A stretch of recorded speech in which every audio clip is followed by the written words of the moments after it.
Bueno, muy rápidamente, Sabina, de veras es un gusto y más en un día como este tan complicado de tráfico tenerte aquí con nosotros. Te extrañábamos desde que nos acompañaste en esa feria, una de las primeras que hicimos hace 5 años. Presentaste La mujer que buceó en el corazón del océano, la primera de ese díptico de novelas que ahora acaba de salir, la de Darwin. Y fue un día, pues a nosotros nos dio mucho gusto y nos da mucho gusto que ahora estés aquí de regreso con un libro que pues a mí en lo personal, y por eso pedí que me dejaran un poco presentarlo, es un libro que me encantó por dos razones. Es un libro que no es lo que parece ser, ¿no? Yo cuando lo tomé dije, pues Gloria Trevi, a mí Gloria Trevi la verdad es que no la conozco, no me interesa, es un tema, yo viví mucho tiempo fuera de México en esos años justamente, entonces me enteraba por oídas, no es un tema que yo manejara. Tomé el libro porque pues, suelo leer tus trabajos desde Molière, que es la cosa que yo creo que más me ha sembrado en la vida, y curiosamente lo primero que vi es un libro sobre 11 años, un proyecto que tomó 11 años levantar. Es toda una agonía, pero al mismo tiempo también es un libro sobre Sabina Berman, sobre tu manera de pensar, tu manera de trabajar, de cómo se fue armando el proyecto, y fue algo para mí fascinante. Es una mezcla, lo lees además de un tirón, que es una cosa también que yo aprecio mucho en los libros, ¿no? Es la intriga y aunque ya sabemos que la película se hizo, ya la vimos, en realidad este libro se lee también un poco como intriga de realmente se va a hacer, no va a suceder. Metes ahí elementos de intriga, de personas que te tratan de orientar dentro de la investigación, en fin, yo simplemente quería decir que es un libro que habla mucho de tu trabajo, que tiene que ver con la dramaturgia. En el caso de Molière, y esto ya me dirás tú si tiene sentido o no, era un poco enfrentar la comedia y el drama, ¿no? Y en este caso es hablar de cómo el pueblo mexicano glorifica a ciertos personajes y de la misma manera los sume en la infamia, sin entender, sin realmente, ahorita llevamos 2 horas hablando de Ayotzinapa, tratando de dar información concreta para que la gente tome una decisión y sepa por qué tomó la decisión. Y en el caso de este personaje es clarísimo que el pueblo mexicano al día de hoy no sabe qué hizo, qué no hizo Gloria Trevi, por qué estuvo en la cárcel, por qué no estuvo en la cárcel, y eso es fascinante, ¿no? El recuento que haces muy detallado de cómo la opinión pública se puso de su lado, luego se puso en contra de ella, incluso la crema de la intelectualidad. O sea, aquí mencionas las posturas de Elena Poniatowska, de Carlos Monsiváis en relación a este personaje y lo que sucede cuando empieza esta cacería de brujas, ¿no? Entonces, pues simplemente es decirles, es un libro que vale la pena leer, y le cedo la palabra a Sabina. Muchas gracias por estar aquí. Soy una libertaria, creo en el derecho de cada persona a vivir como desee y fuera de la mirada del ojo vigilante del Estado, mientras no daña a sus prójimos. Por eso, sí creo que la pederastia debe considerarse un crimen. Sobre todo lo creo luego de conocer las cimas de esta historia infame. La relación íntima entre un hombre adulto y una niña, o de cualquier adulto y cualquier niño, no es atroz por el contacto de los cuerpos desnudos, lo es por la inescapable ocurrencia de otra experiencia, la posesión de la conciencia moral del menor. No podía ya pensar en nada por mí misma. Salirme de la manipulación y del miedo que le he tenido a Sergio ha sido un proceso difícil y largo. Te meten ideas y ya no sabes qué es lo bueno y lo malo. Crees que todo mundo es tu enemigo y ya no sabes ni cómo decir la verdad. Palabras de Gloria en Con los ojos cerrados. Le creo que la luna es de queso y si él me diera otro beso, ¿qué más da si me miente? Yo le creo. Con los ojos cerrados yo confío en él. Con los ojos cerrados yo le quiero creer, yo le voy a creer. Todavía ahora a veces hago algo, por ejemplo, colocar una cosa en una mesa y de pronto me aterro, creo que está ahí detrás de mí Sergio y va a castigarme porque puse la cosa en un lugar y no en otro, y que va a sacar una pistola y va a matarme. Es increíble escucharte, leer un poco la voz de Gloria y pensar un poco lo que te decía. Mi resumen del libro es, la primera sorpresa es ver tanta Sabina Berman en este libro, ¿no? Y cómo lograste, o sea, no es solo la bitácora del proyecto, eso es de Vía Crucis de 11 años, que un poco los que no sepan cómo se hace cine, pues va a ser muy revelador esto, pero Por ejemplo, de las cosas que a mí más me gustaron, cuando hablas de esa Sabina de 19 años que está en Televisa, entrevistándose con el Güero Burillo y haciéndole preguntas, preparándole preguntas a Shanik Berman, preguntas muy punzantes, preguntas que tienen que ver con los pudores de los mexicanos y con las cosas que no se cuestionan y que cómo te cuestionaba ese sistema. Y un poco yo creo que ese es, a pesar de toda la frustración que es evidente del proceso, que además la película es muy buena, yo creo que es increíble que una película tan buena haya salido de un proceso tan tortuoso, pero mi primera pregunta es, ¿por qué decides hacer este libro? ¿Y por qué decides mostrar tanto de ti dentro del evidente intención de explicarle a la gente cómo se hizo la película, ¿no? Bueno, la anécdota de Televisa es muy divertida y es una anécdota real. Yo tenía 19 años y mi beca era Televisa. Shanik Berman es mi cuñada.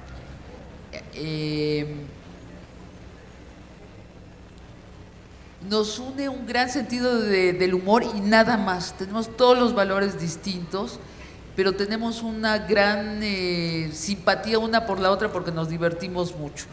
Y entonces mi trabajo en Televisa era escribir las preguntas que Shanik le iba a hacer a las estrellas y que a menudo ya iba a cambiar en el proceso. Así es el trato del guionista y el conductor de por sí. Yo estaba feliz porque era el trabajo más fácil del mundo y preguntaba lo que quería y me divertía. Y ya hasta que un día nos llamó el Güero Burillo a su oficina. El Güero Burillo era uno de los socios de Televisa y nos dijo, es que el señor no le guste que tocan a sus estrellas, al señor no le gusta que les hagan preguntas sobre su vida erótica, el señor piensa que él hace a las estrellas y él las deshace. Y les dije, perdón, ¿qué en Televisa son protestantes, hijos de Jehová o no? Y me dice, ¿por qué? Le digo, pues porque el señor y el señor y el señor. Y me dice, no, el señor Azcárraga. Y a la siguiente ocasión, en la siguiente grabación, estaba Denise de Calafe y yo le hablaba a Shanik por el chícharo y le decía, y ahora pregúntale de las bicicletas.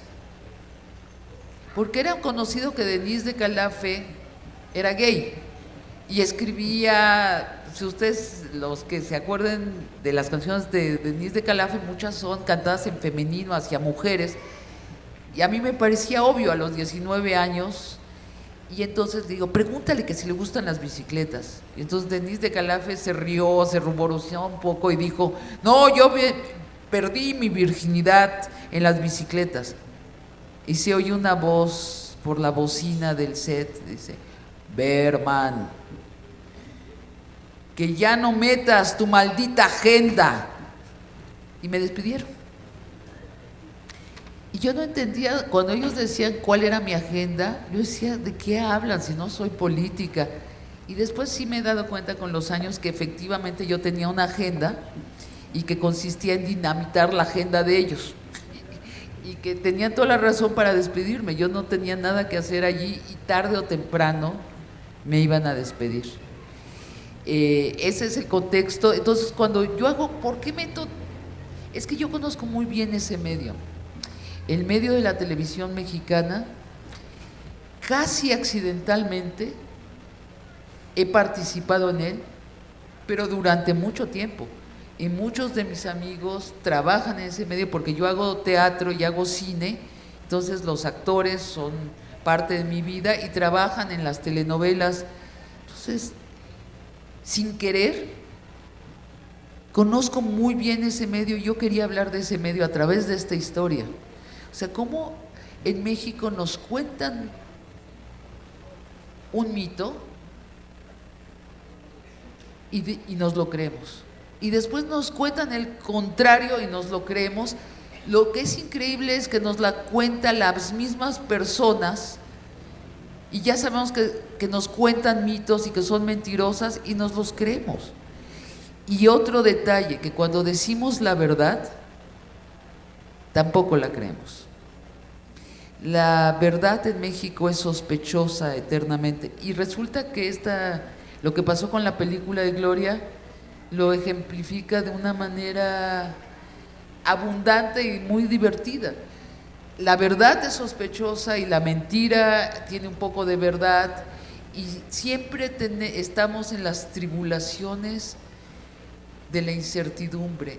No queremos saber, hay algo en nosotros que ya nos acostumbramos a la incertidumbre y no reconocemos la verdad. Estoy haciendo unas generalizaciones enormes. Por supuesto, esto no es un gene ni está en el agua que bebemos los mexicanos, pero sí es lo más palpable de lo cultural. Para ser distinto uno tiene que hacer un esfuerzo de reeducación para creer que la verdad es la verdad, para creer que la mentira no es muy destructiva, para saber que la verdad es muy poderosa. Uno se tiene que reeducar, hacer un esfuerzo, porque nuestra cultura está construida desde siempre, desde que somos mestizos, desde que llegaron los españoles aquí, por lo menos, la verdad ha sido sospechosa. Por algo la primera obra de teatro que es de trascendencia que se escribió en México es La verdad sospechosa, de Juan Ruiz de Alarcón. La parte de tú estudiaste psicología. Yo un poco también vi, la sorpresa del libro fue que tiene una estructura muy deliberada, o sea, no es una historia lineal, no de repente saltas para atrás, para adelante, y en mi lectura esa estructura tiene que ver en qué momento cortas, digamos, esos 11 años desde que este productor suizo te busca y te convence, a pesar de que tú le dices que no, que le vas a hacer una lista de escritores, y él insiste, hay un proceso de seducción ahí, y no está claro tampoco, esa es la tensión interesante de por qué te acabas involucrando, ¿no? Hasta que dices en el libro porque en qué momento, y es muy bonito cómo lo cuentas, en qué momento dices, está bien, sí voy a hacer esta película, ya me voy a meter en esta historia, me voy a empapar, pero yo encuentro fascinante, y sí me gustaría que hablaras un poquito más de la estructura del libro, porque al final del día estamos hablando de este libro. A mí sí me gusta lo ágil, pero me gusta también la estructura que encontraste, en la que el narrador de repente pues se quita parte de la máscara y dice, pero bueno, yo vengo de y por esto lo cuento de esta manera, o por esto. No sé qué opinas de esta lectura. Lo que me costó más trabajo es la estructura, y a mí siempre es lo que más me cuesta trabajo. Es un tormento, padezco mucho hasta que encuentro la geometría del relato, y entonces lo que es delicioso de tener una buena geometría es eso, que te puedes saltar todos los puentes, no tienes que justificar cómo pasas de una historia a otra, debe estar tan bien armado que solo hay un espacio en blanco y ya estás en otro tiempo, en otro lugar, y la gente lo entiende. Pero a mí lo que me toma más trabajo es la estructura, y cuando habito la estructura es lo que más disfruto. ¿Sabes cómo se me ocurrió esto de qué importante era la estructura? Porque no importa que lo leas o te lo diga gente, tienes que de veras sentir la necesidad de la estructura como escritor para, voy a decir una obviedad, para sentir realmente la necesidad. En alguna ocasión estaba yo en la cocina de mi mamá, y vive en un piso 15, y estaba viendo el departamento de al lado, y vi una escena maravillosa, un hombre que apareció desnudo con una metralleta. Estaba yo, bueno, pues sorprendidísima, ¿no? Y salió detrás de él otro hombre con una metralleta, y estaban como jugando y saltando en los sofás. Y dije, lo que es más extraordinario, primero me parecieron ellos extraordinarios, después dije, pero ¿por qué me parecen tan extraordinarios ellos? Finalmente son dos señores desnudos con unas metralletas. Lo extraordinario son los edificios, ¿no? ¿No es extraordinario que los seres humanos construyamos cosas donde habitamos?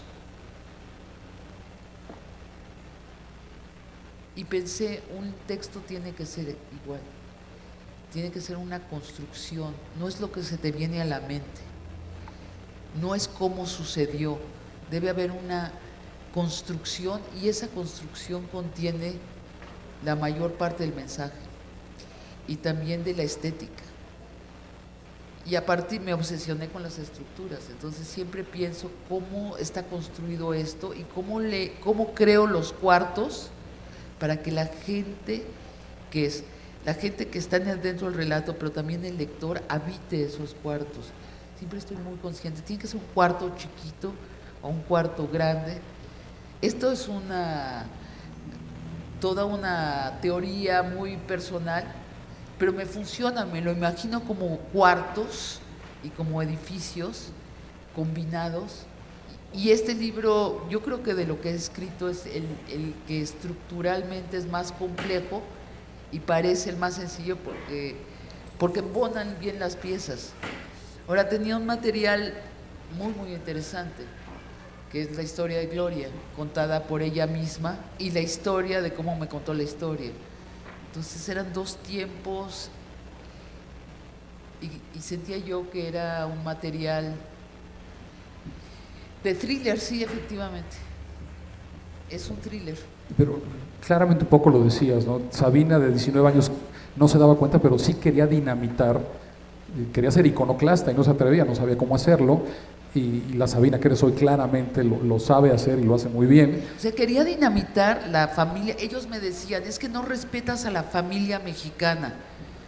Y yo preguntaba, ¿qué familia mexicana? Pero con toda sinceridad, yo vengo de una familia de padres divorciados, ¿no? Cuando yo tenía 12 años, mis papás estaban divorciados. Entonces, ¿de qué familia me estaban hablando? No lo entendía a los 19 años. Ahora entiendo que ellos se referían a la familia ideal que sale en la tele. Bueno, ni siquiera, porque en las telenovelas tampoco sale. Pero como esta familia ideal que ni siquiera sale en la tele, pero que todos sabemos que eso es lo que se esperaría de nosotros, papá, mamá, hijos obedientes, chistositos todos. Bueno, yo no venía de una familia así, entonces a los 19 años no entendía de qué me hablaban. Ahora entiendo que yo quería dinamitar esa familia patriarcal, de un papá abusivo, dominante, de una mamá resignada y amolada, de hijos que obedecen más por miedo o por idealización. Y con eso quería dinamitar también el patriarcado político de este país, o sea, la estructura presidencialista que vivíamos y estamos volviendo a vivir, que se está recomponiendo en estos meses de una manera desde lo de Ayotzinapa. Precisamente mi experiencia interior es que el presidente Peña Nieto trató de escuchar lo que le estábamos diciendo y ya cuando lo escuchó dijo, no saben que mejor no lo escucho, y decidió ya no escuchar. Y los últimos, desde enero para acá, sencillamente es una medida y otra medida y otra medida autoritaria y autoritaria y autoritaria para recomponer este sistema del PRI de mi adolescencia, que así funcionaba el país en mi adolescencia. Estamos regresando a esa época. Y sí, claro que lo quería destruir. En mi vida personal lo he destruido. Ahora me encantaría destruirla afuera, porque sí creo que es una idea de la normalidad muy limitada y que excluye, bueno, para empezar, a la mitad de los hogares mexicanos, ¿no? Es un ideal de familia mexicana que excluye de golpe al 50% de las familias mexicanas. Desde allí ya está algo muy mal. Y después está basado en unas ideas antiguas de unos de antes incluso de la Edad Media, que no tienen que ver con nosotros y que sí nos limitan la imaginación, en fin. Otra cosa, digo, la historia de Gloria te sirve, siguiendo esta línea de cómo hay que enfrentar las costumbres, la inercia de las costumbres que ya no nos sirven. Aquí detallas muy bien, por ejemplo, tu encuentro con Carlos Monsiváis y cuentas cómo primero en ese libro de ensayos, El ritual del caos, le dedica un ensayo a Gloria Trevi, incluso la pone en la portada, y en las siguientes ediciones, después de que se destapa el escándalo, expurga la portada, quita el ensayo, y tú lo enfrentas y lo acusas un poco de purga estalinista, ¿no? Sí. Entonces también es interesante ver cómo no es solo los tradicionalistas de Televisa, sino también el espectro más ilustrado de la cultura de izquierda progresista que se vio deslumbrada por este fenómeno de Trevi y pues que tampoco aparentemente dio cuentas específicas de qué sucedió, ¿no? ¿Qué fue? O sea, yo un poco lo que siento en el libro, y te repito, yo no viví esto estando en México, es que pues todo el mundo se debió haber dado cuenta de que este hombre era un pedófilo, tenía un harem que lo seguía a todos lados, y esa parte no la vio nadie, ¿no? Nadie se dio cuenta. Yo se lo pregunté a la gente de Televisa y de Azteca y me dijeron, es que hay cosas que suceden ante nuestros ojos y no las vemos. Todo el mundo me decía, no, sí, acá llegaba Sergio con todas estas niñas pintadas, pero ¿cómo se nos iba a ocurrir? Primero que eran sus novias y que además todas eran sus novias. Ahora, esa fue la primera impresión. Ahora, después ya platicando, dice, sí se rumoraba. Sí, la gente hablaba. Decía, no, pero no creo, sí creo. Pero lo permitían. En las televisoras hay un sobreentendido que lo que sale allí, que lo que sucede allí adentro no sale afuera. O sea, un conductor de noticias que se jacta de decir la verdad, de pronto lo cachan en una movida suya y ya no le gustó tanto la verdad, ¿no? Hay un doble rasero que tiene que ver con el poder de la información y supongo que es en México y en casi cualquier lugar, ¿eh? Este asunto, en Suecia, creo no estarme equivocando, hay en Inglaterra, actor para niños que murió recién y ahora todo el mundo habla de su pedofilia. Ahora, ya que murió, no es como, yo estoy del lado de la pantalla donde transmito y tú no puedes entrar del otro lado de la pantalla, entonces hay un desequilibrio de poder. Siempre los desequilibrios de poder llevan al abuso. Nos estamos enlazando en internet y nos están pasando preguntas. Esta me parece interesante, es de Estefanía Hernández y te pregunta ¿por qué hay que leer el libro sobre Gloria Trevi a pesar de lo que nos ha dicho Televisa? ¿A pesar de qué les ha dicho Televisa? No sé. No sé qué ha dicho Televisa el libro, pero aparentemente dice esta... Pues no sé la verdad es que no sé cuál es la postura de Televisa sobre Gloria Trevi. Yo creo que, yo creo que lo que hicimos antes de esta película con Gloria es lo que... Si Gloria no tuviera tanta tenacidad y tantas ganas de cantar frente a millones de gente, ya no estaríamos hablando de Gloria Trevi si nos hubiera olvidado incluso el nombre, ¿no? Lo que hacemos es que cuando se cae un ídolo, lo enterramos en México, era mi discusión con Monsiváis. Bueno, pues la quitaste de tu libro, pero ¿por qué no escribes un ensayo sobre su caída? ¿Por qué ya no te interesa cuando no es exitosa? Ahora debo decir que yo con Carlos le hacía este tipo de preguntas y él me hacía otras más fuertes. A mí nos poníamos en jaque uno al otro. A veces me recibía diciendo mi némesis y yo decía, caray, ¿qué quiere decir eso? Yo no puedo creer que Carlos me esté diciendo némesis, lo que yo creo que significa. No, pues sí me estaba diciendo, o sea, mi enemiga máxima. Decía, ¿por qué me dice eso? Y después, me echaba en cara cosas. Sí, esto no se escribe. Bueno, yo también al maestro, le decía, en este caso le dije, bueno, entonces llega la tragedia a la vida de uno de los ídolos de la música de este país y tú la borras de tu libro y ya se acabó. ¿Por qué no investigamos también en el lado oscuro? O sea, no es lo mismo para nada, pero el mecanismo es parecido. O sea, un político, nos dicen, se robó 33,000 millones de pesos. Maldito ladrón. Ya hacemos nuestro episodio de indignación, totalmente justificado, pero después no se nos olvida, pero ya le ponemos el sello que cada que oigamos un nombre, cada que oigamos el nombre Montiel, vamos a decir maldito, pero no investigamos. No investigamos. ¿Y dónde están estos 33,000 pesos? Oiga, regréselos, ¿no? O sea, no vamos más allá de la caída.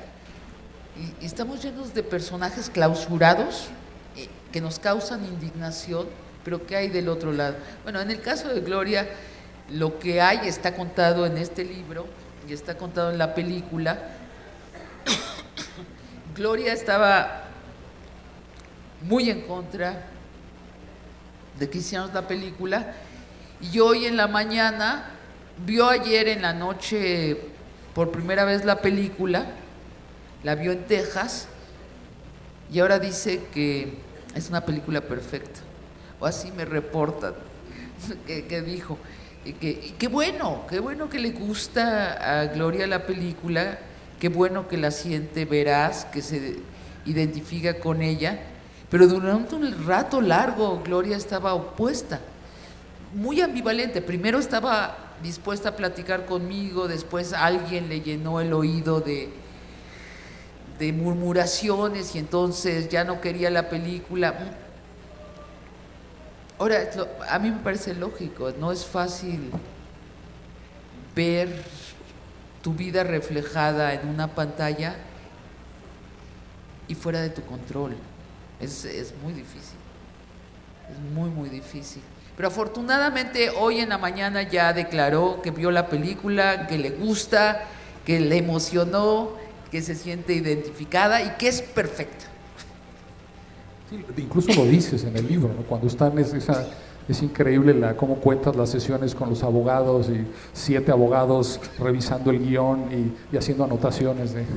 No quiero arruinarles el principio, pero de veras tiene una manera de abrir y cerrar el libro, Sabina, que yo me sigo riendo de cómo empiezas y cómo terminas el libro, me parece genial.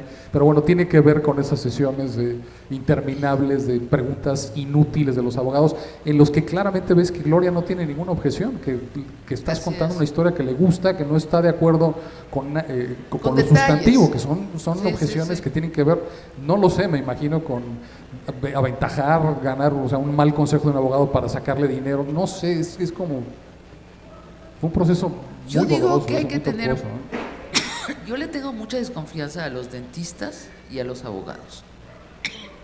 A los dentistas porque siempre me hacen muchísimo daño y no sé cómo le hacen, es que es interminable lo que hay que hacer en mi boca. Llevo una vida depositando mis ahorros en las cuentas de los dentistas. Me deberían dar acciones en el club de odontólogos.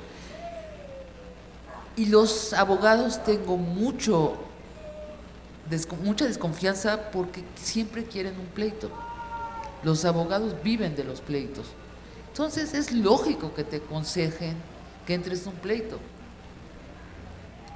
Y bueno, esta historia es un ejemplo, ¿no? Estábamos rodeados de abogados. Cuando entran los abogados también uno pierde el control. Lo sabe mucho la gente que se divorcia. En cuanto entran los abogados, uno pierde todo control de su divorcio. Yo vi un poco en esas escenas, y también te lo quería sugerir, una buena obra de teatro.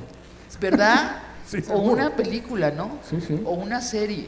Yo lo vi en el teatro, me pareció Sí. que lo considero yo he leído solo una de tus 2 novelas me sorprende el rango que tienes de pasar del guión cinematográfico, bueno, del teatro, que es tu origen, a la novela, al guión. En este caso, este libro, yo de veras yo no sabría cómo clasificarlo, ¿no? Es una bitácora personal, es una especie de diario de trabajo, pero íntimo, psicoanalizado. Pero no es periodismo en el sentido, sí, bueno, es que es un periodismo que parte de un lugar personal, pero Kapuczynski escribe igual en eso, de que escribe desde el lado personal. El tono también es un asunto muy difícil de encontrar y a veces te lo regala tu corazón, o sea, tu corazón está tan bien instalado en un tono que no lo tienes que buscar. Y eso es un tesoro para un escritor, que tu corazón te diga, no un tono como una ocurrencia, sino que tu corazón está instalado, en ese tema está instalado en un tono, entonces nunca lo debes desobedecer. A mí el tono me lo dio mi corazón, me involucré mucho en esta historia. Y encuentras poesía en el trabajo de Gloria Trevi, que es otra cosa que me sorprendió, las letras que incluyes.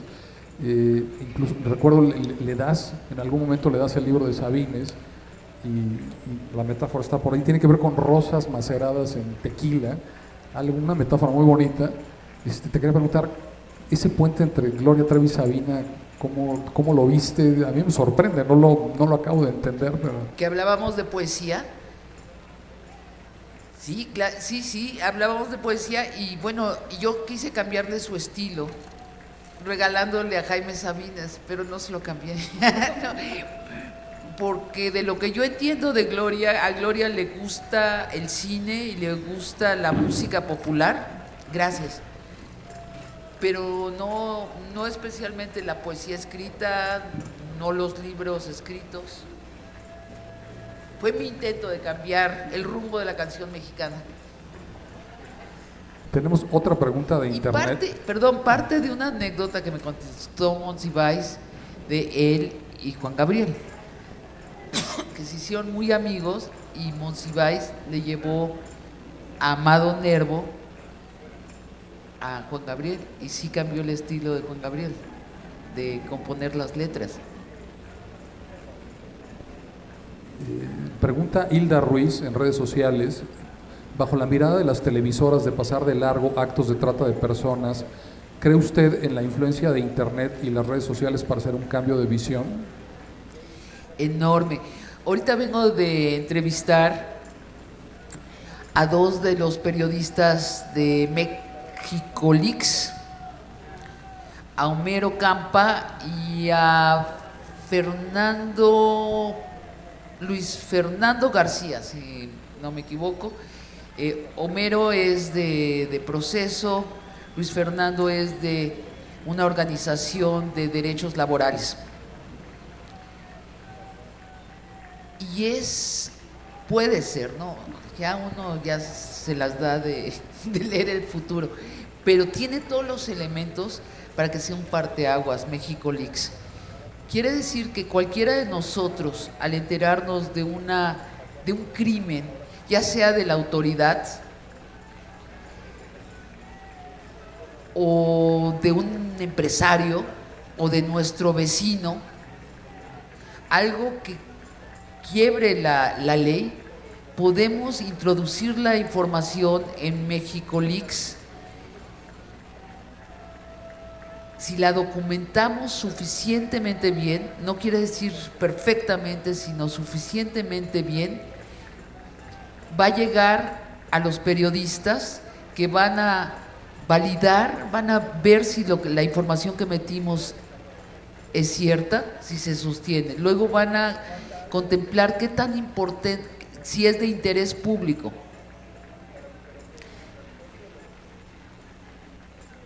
Y si estas dos pruebas pasan, van a mandar a sus reporteros a hacer una investigación y la van a publicar en sus medios.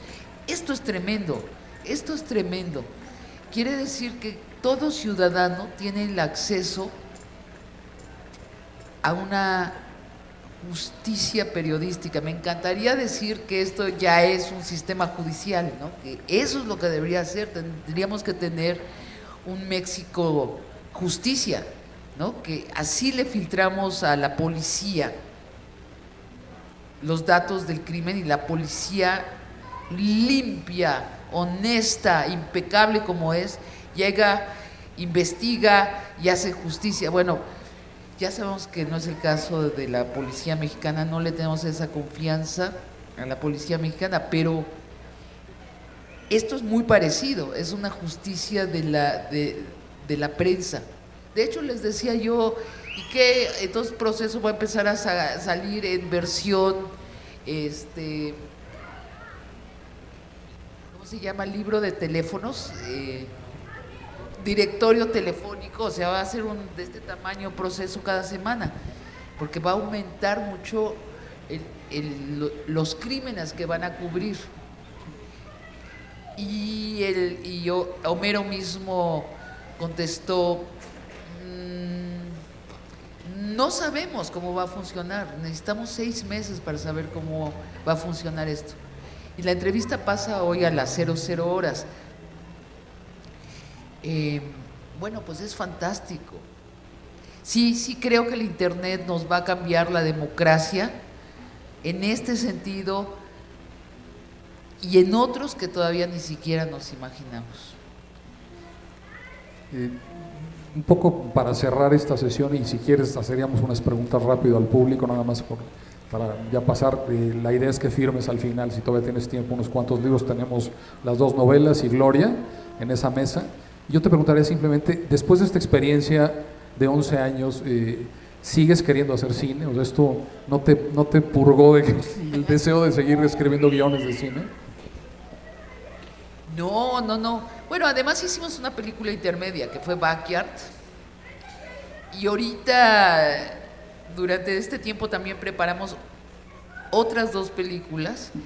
Una es Macho, pero no mucho, que es una comedia sobre la identidad sexual que empezamos a filmar en abril con Miguel Rodarte, Bárbara Mori, dirigida por Antonio Serrano. Y después vamos a hacer una que se llama Testosterona, que es una coproducción con España. No, es un momento muy interesante para hacer cine en México por los incentivos fiscales que se están dando. El ISR, ¿no? Sí, la gracia es encontrar qué películas hacer con este tipo de presupuesto que se están dando. Gloria es una película relativamente barata, se hizo con el incentivo 226 y la verdad es que en pantalla se ve como que parece una gran producción en términos visuales, ¿no? Los conciertos, todas las partes complicadas de una película se ven. O sea, el Auditorio Nacional parece el Viña del Mar, los grandes festivales parecen. ¿Ves? Ese es el Internet. No se ve película de bajo presupuesto por ningún lado, ¿no? Regresando a la maravilla del Internet, es que es Internet. Estos son manejos en consola de Internet. Realmente había 10 personas gritando y se ven como 10,000. Es que es fantástico hoy día lo que puedes hacer gracias a las computadoras y al Internet. Perfecto, pues un poco, si alguien tiene una pregunta que hacer, ahora es el momento de hacerla. Hagamos un par de preguntas también para terminar un poco más rápido. Leo, ¿tú vas a preguntar? Sí. Una pregunta, sabiendo que eres además, bueno, de psicología, ¿cómo pasa una de víctima a victimario? O sea, porque de pronto esta idea de Gloria ¿no? Pues se enamoró de este hombre, incluso.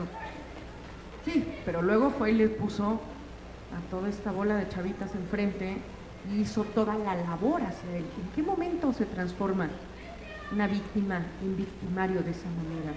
¿No? ¿Tienes conciencia de ello? ¿No hay ninguna conciencia? ¿Es parte del proceso? ¿No? Bueno, ¿Cómo la ves a ella? En el libro que está lo que dicen ellas, porque a todas les pasó. Uh-huh. Dentro de el harem desaparece la moral del grupo social y se crea una nueva moral. Así es, otro código completamente distinto. Eso es lo que les pasó a todas. se borran, dicen, creen, hay una declaración que lo explica acá, que la leí, ¿no? Dice, ya no sabes distinguir el bien y el mal, y después corrige la que lo declara y lo explica mejor.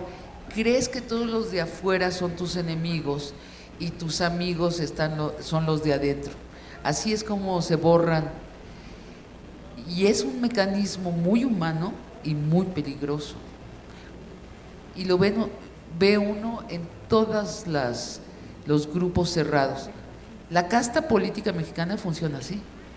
La condonación de la corrupción ajena es la paz en la casta política. Yo no veo y tú tampoco ves lo mío. Así funciona y es uno de los mecanismos sociales más corruptores que hay, esto de borrar el exterior y confabularse hacia adentro, y muy pocos seres humanos lo resisten. Los nazis, pues todo un país de pronto cambió de valores en cosa de 2 años, de ser el país de la música y de la alta cultura, se convirtieron en un país de asesinos. Así.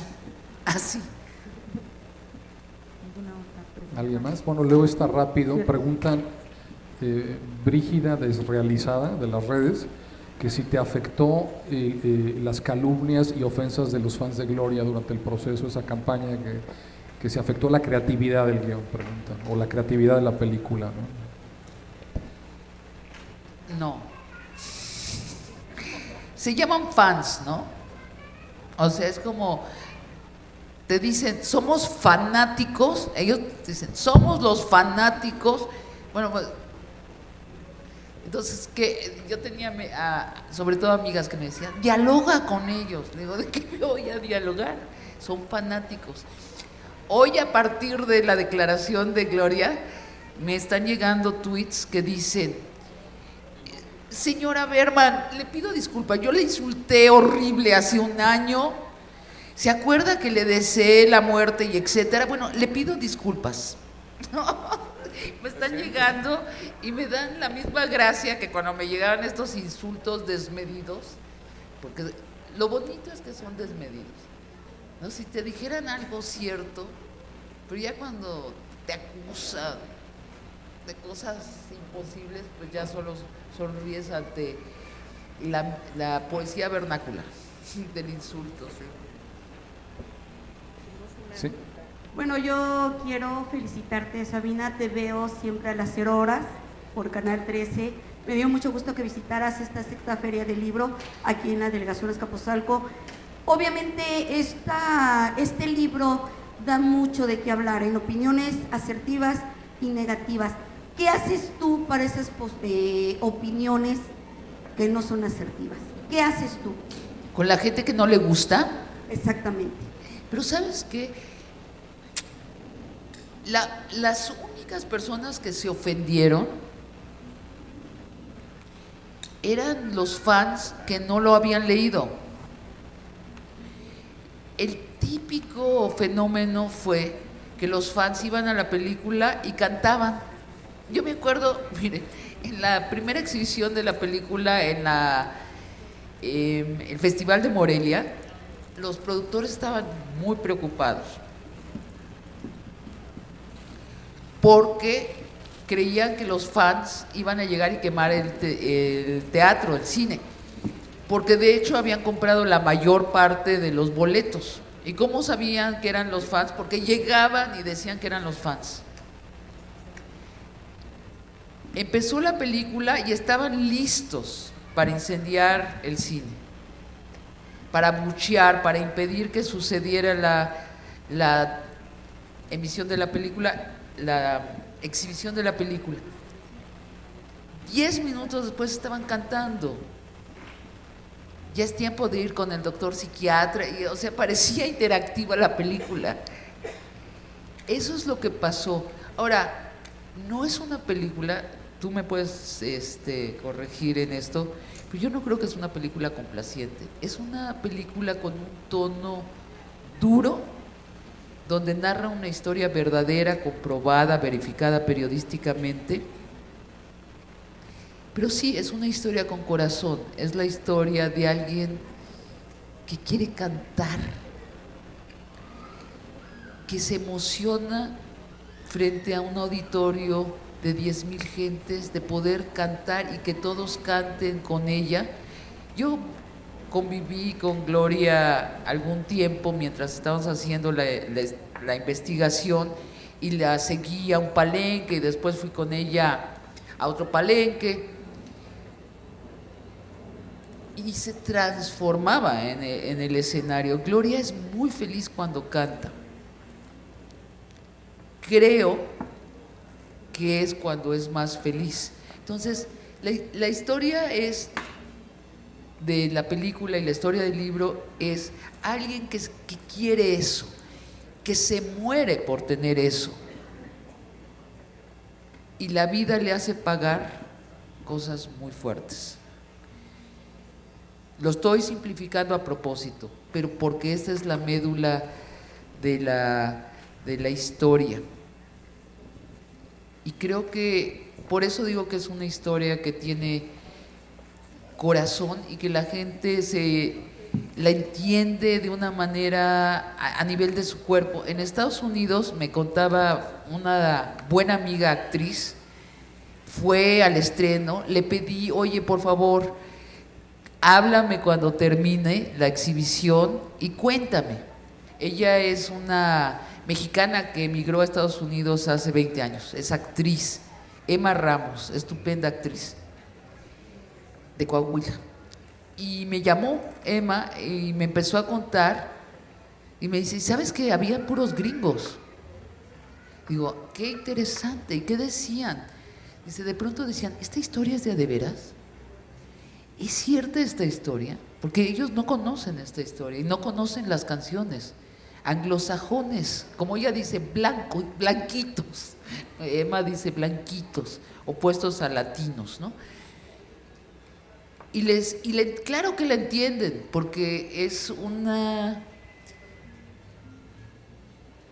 historia que todos podemos entender a nivel de nuestro cuerpo, el enorme esfuerzo que es vivir con corazón y a veces las miserias que uno tiene que atravesar para que el corazón no se le muera.